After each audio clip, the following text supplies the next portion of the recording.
Hey guys, welcome back to the Pulling Girls podcast. We are continuing with Mindset Month today with episode 215, Postpartum Mindset, and I have one of my favorite doctors coming on, so let's untangle it. Hi, I'm Hillary, a serial overcomplicator. I'm also a nurse, mom to three, and the curly head behind Pulling Curls and the Pregnancy Nurse.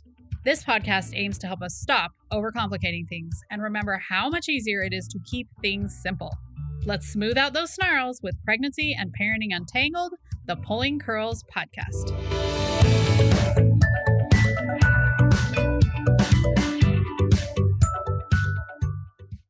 Today's guest, from the minute I saw her on TikTok, I thought, ooh, I like her, which is not true for all the OBGYNs I see on the Tickety Talk. She actually just had a baby 5 weeks ago, which puts her in a great area to have this chat with us. I want to introduce today's guest, paging Dr. Fran. Hey, Dr. Fran, welcome back to the Pulling Curls podcast. Hi, thank you so much for having me again. We have a new little petty.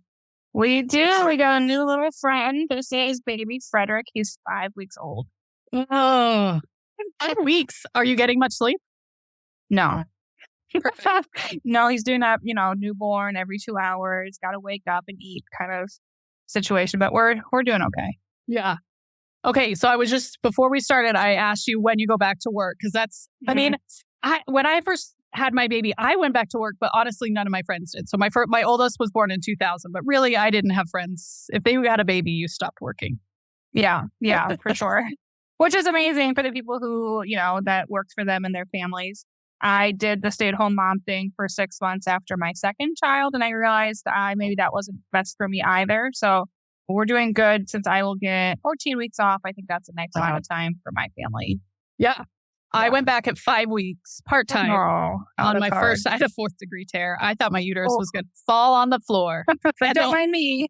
I was going to have to ask the old people to pick it up for me because I worked in the nursing home. So, you weren't a labor and delivery nurse then? No, I didn't start that till after first baby. So, yeah. Gotcha. Gotta put your time in the trenches as a nurse to the ugly. Oh, yeah. That's true. I hear you. All right. We have a whole mindset month here at Pulling Curls. And today we are talking about the postpartum mindset. And I thought it would be really fun to have you on because I think a lot of people look at me and they're like, I'm sure you handled having a baby with no problem. That's just what you did. And that was a lie. That's not how it worked out for me personally, but I thought it'd be fun to have you on and talk about, because you're in it, whereas I just have memories of yes. Your children are in a different awesome phase. That's different than my awesome phase. Yes. Yeah. So what are some tips for postpartum mindset you think for you? So for me, I think a couple of things that helped. So postpartum is kind of my happy time compared to pregnancy, which is my not happy time. I think part of that is just physically feel better than I do during pregnancy, but part of it is also that I have time now to be mindful and do the things that make me feel better compared to, when I am not in a postpartum leave and I'm working and being a mom and try to do 7,000 things at once. I'm just trying to be mindful of the things that make me happy during this time period and ways that can benefit my mental and emotional and physical state. That's awesome. So you really look to help yourself. How off is your husband? How long was he off from work? Yeah. He was home for 2 weeks. Okay. So my husband's a family medicine doctor. And so he could have had time off, technically, because of New York State, we have a lot of nice paid family leave time, but it's not compensated very well. So have both of us out for a long period of time just didn't work for our family. So he took 2 weeks of vacation. Yeah. So personally, my husband's a teacher and teachers don't get anything. Obviously, we all know that's stupid. But he would take 3, maybe 5 days on the last baby because he had a bunch of vacation accrued. But and then I would have my mom come when he was done. I don't know how helpful. I don't know. Do you wish he was home longer? No, because he also does not love just sitting around. So he was just doing things, which was great for him. I'm happy he got the time to for him, mentally and emotionally and physically do things that he wanted to do. But it wasn't so helpful to me in the postpartum state. Part of that also is that because our children go to daycare and we couldn't pause their daycare time, we chose that for the first week we were home together as a family. But after that, they would go back to daycare less hours than when I'm working full time, but just to keep them in their routine, keep them seeing their friends, keep them stimulated, which I think was helpful for us as a family. I would have kept them home if they could have held our spots, but we have to pay for it anyway. So we're trying to utilize it, balance it for us. Yeah. Plus you want to keep things as normal for them as you can instead of just everything is. Yeah. Yes. And, right now everything is kind of revolving around the baby. So I would hate to be sitting around a lot and be like, no, sorry, we can't go do this. No, sorry, we can't go do that. They have fun with their friends. And then we come home and we have family time, and that really works for us. So I don't think it would have been too helpful for my husband to be home a lot because he would have been doing stuff around the house anyway, which I would prefer. I don't need him to I was doing just fine just holding the baby all by myself. You don't need him to run you a bath, although you can't be in the bath anyway. So no. My husband, I will say I am very lucky. I have a very, very equal parenting partner, very helpful. We're very equal in everything. So I find that the transition into the state was just same as before. Yeah. I will say I was the opposite of you. I was I still need to keep everything going. Because my husband wasn't off very long. My mom is not helpful as far as around the house. She's very helpful with other children, once I had other children, but was not helpful. So I was I still need to keep cleaning. I still need to check the coupons and clip the coupons because we can't go over on our grocery budget.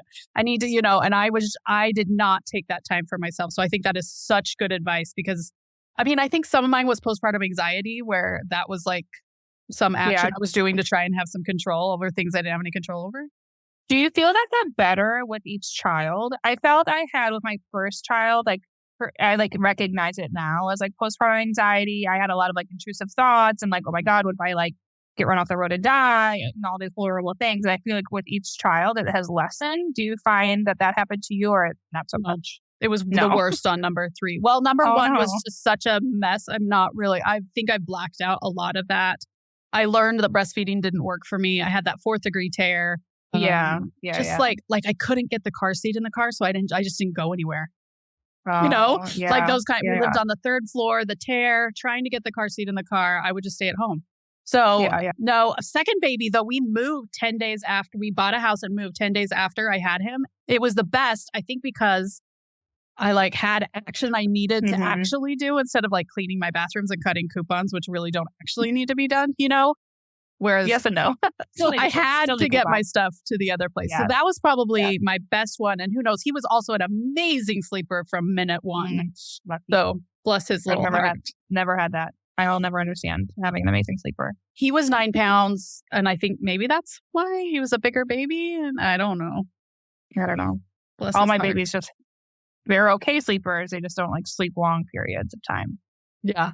I went overdue on all my babies and there wasn't an arrive trial. So I was just we're just going to keep going. We're just going to keep being pregnant. And part of me wonders if they slept better because we're so overdue. I don't know. My last one was 12 days overdue. So I'm not joking around here.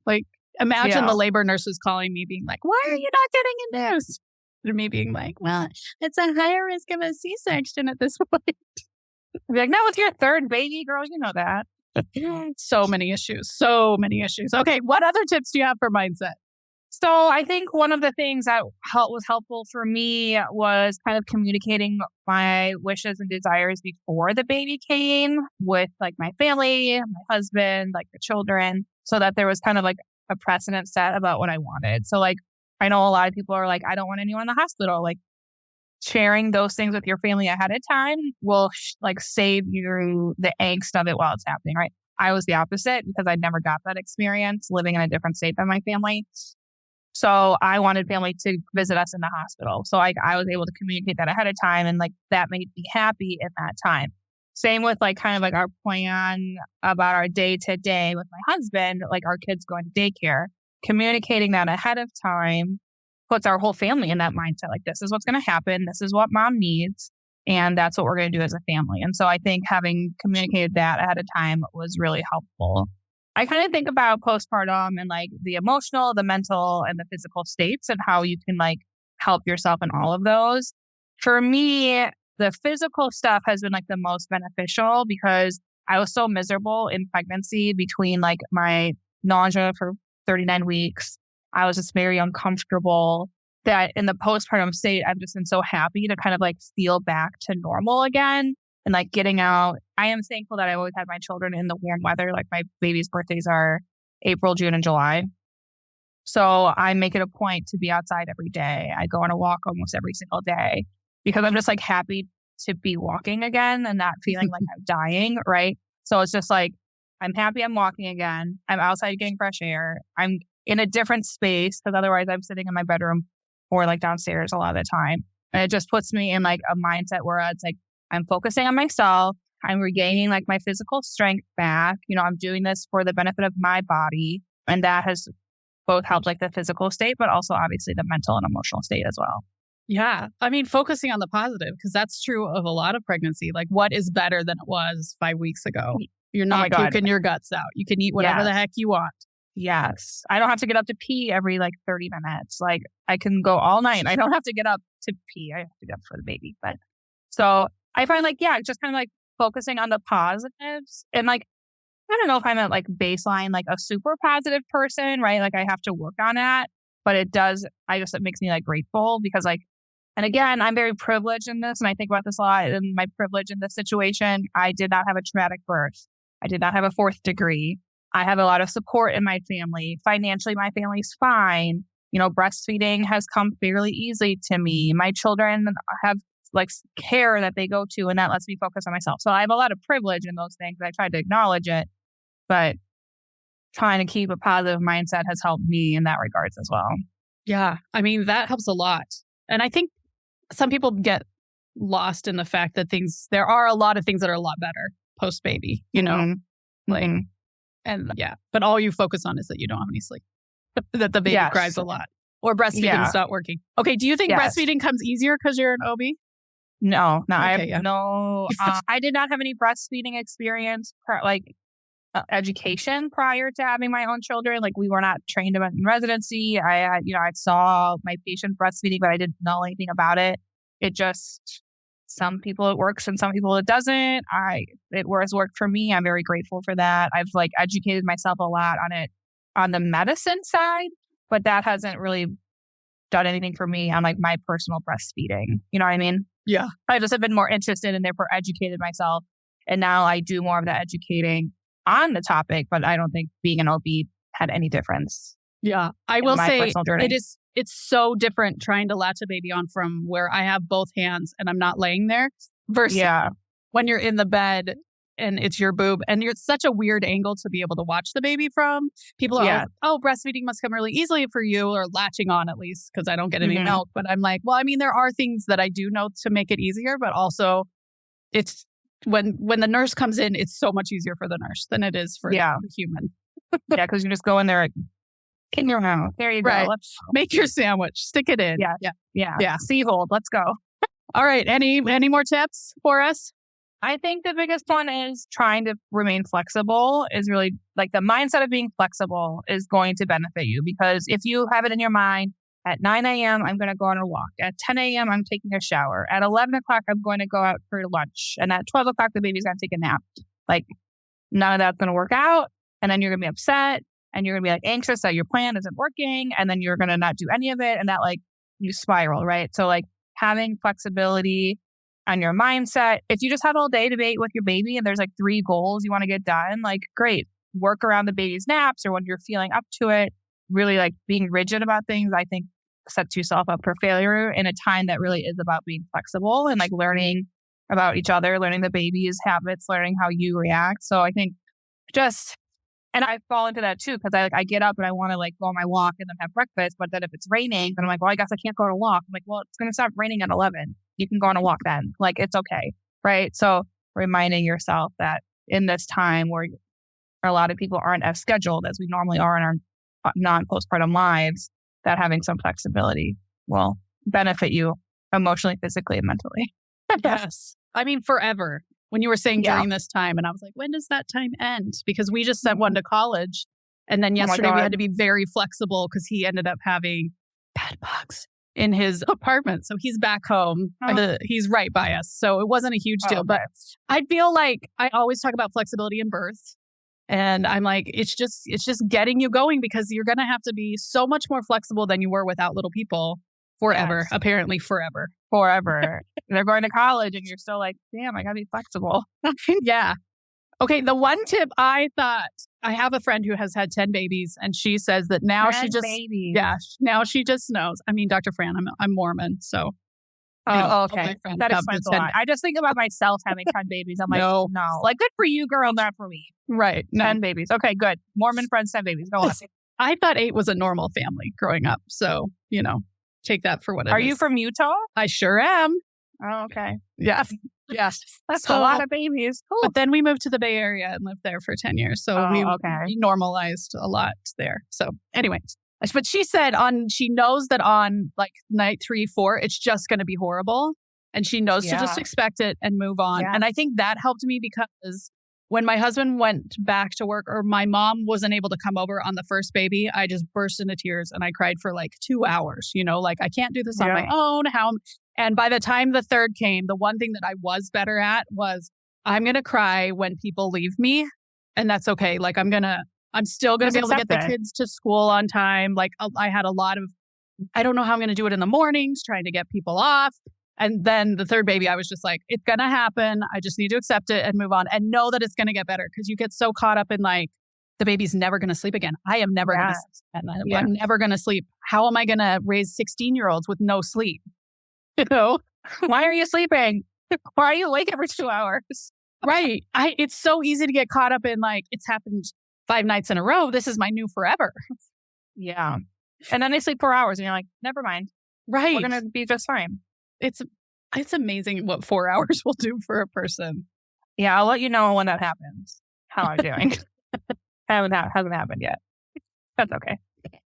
It will happen soon, right? Maybe soon. Right? I think the other tip would be like run your own race because I am a scheduler. So, and back in the day, BabyWise was like the thing. So I did use BabyWise in some ways, more like how we use it in the NICU where we like feed them, and then we put them to sleep. But that is my thing. I like a schedule. And when I hear other moms who are like, well, that's just not the way to raise a baby. I had to run my own race. Like, I'm just like, well, I sort of need to be on a schedule. Also, my kid goes to daycare. They put him on, like, it's just nice for all of us to kind of have like, this is what she basically does. Yes, exactly.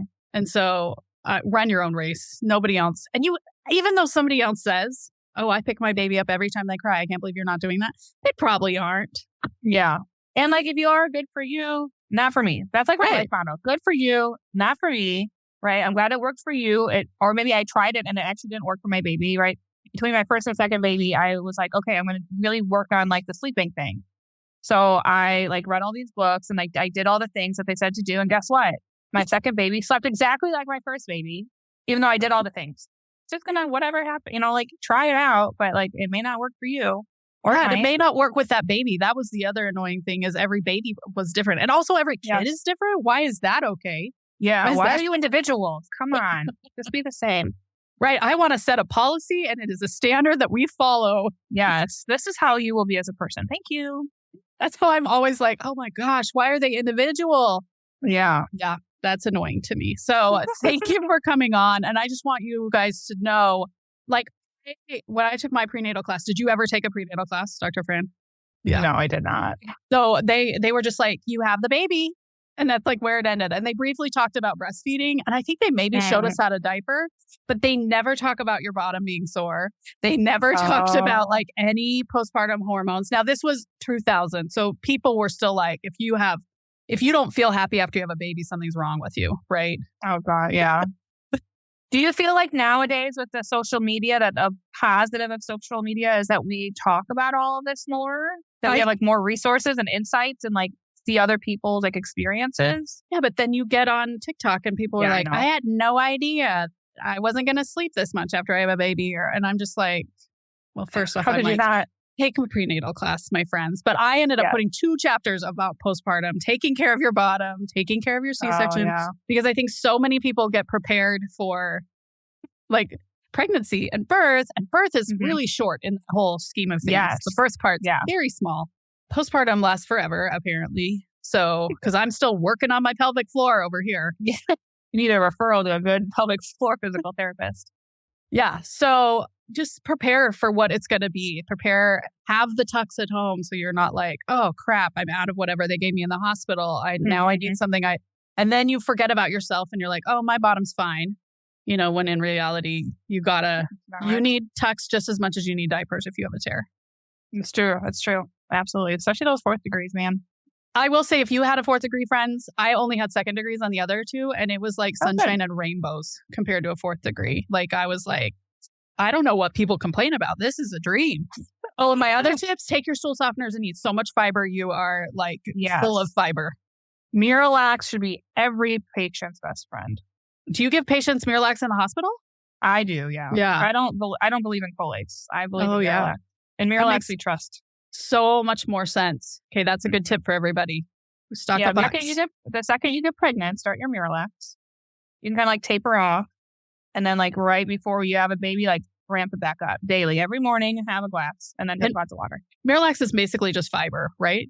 Like Miralax is like a very, very mild laxative. Okay. So it just like pulls water into your like colon, basically. Yeah. Just flushes that baby out.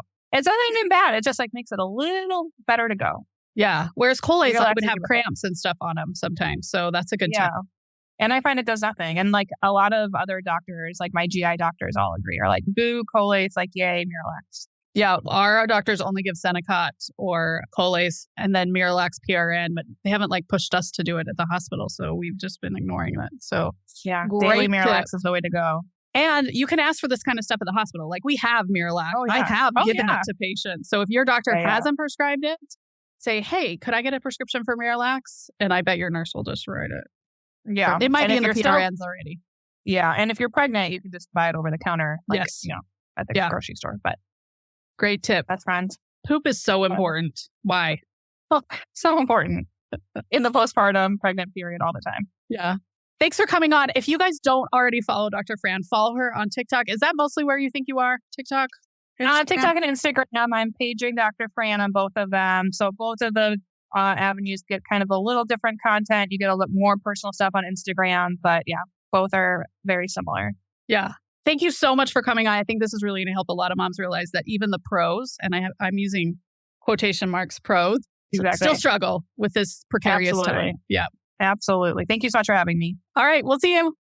All right. Bye. Okay. I hope you guys enjoyed this episode. I think that the last sentiment is the most important one. I think a lot of people think, oh, you know how to do this whole postpartum thing because you're a nurse or you're a doctor. And in reality, no amount of training or experience really can help you. A lot of it is life situations, having parents that can help, being off of work, things like that, having the proper mindset. But no one's really an expert at this. You just kind of go with the flow and do it as you can. So thanks to Dr. Fran for coming on. Today's episode is sponsored by the Postpartum Checklist. I think it is so easy to get lost in all of the baby supplies because there's a million of them and not pay attention to all the things that you need for you after baby. So come grab my totally free postpartum organization checklist. You can find it in the show notes or at Pregnancy Nurse under resources. Okay, guys, this is our last episode of Mindset Month. We will be back at the beginning of the year. We're going to talk a little bit about how I do New Year's resolutions, which is a little bit different than how other people do them. So we will see you in 2024. Thanks for joining us on the Pulling Curls podcast today. If you liked today's episode, please consider reviewing, sharing, subscribing. It really helps our podcast grow. Thank you.